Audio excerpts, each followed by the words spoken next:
నమస్కారం. ఘంటారావానికి స్వాగతం. ముందుగా ప్రధాన అంశాలు. మార్చిలో నొక్కిన బటన్ డబ్బులు ఇప్పుడు వేయడమేంటన్న కనకమెడల. ఈసీ చంద్రబాబుపై నెపన్నెట్టేందుకే జగన్ నాటకాలని ధ్వజం.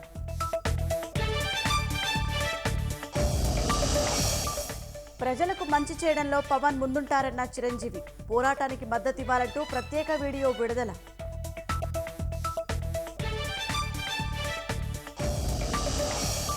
హత్యలు చేసేవాళ్లు అమాయకులు ఎలా అవుతారన్న షర్మిల.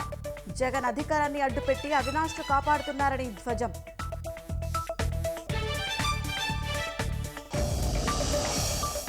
పుట్టపర్తి పోస్టల్ బ్యాలెట్ కేంద్రం వద్ద సీఐ రామయ్య అత్యుత్సాహం.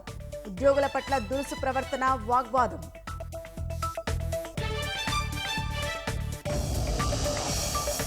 ప్రశాంతంగా మూడో దశ పోలింగ్. ప్రజలంతా ఓటు వేయాలని ప్రముఖుల పిలుపు.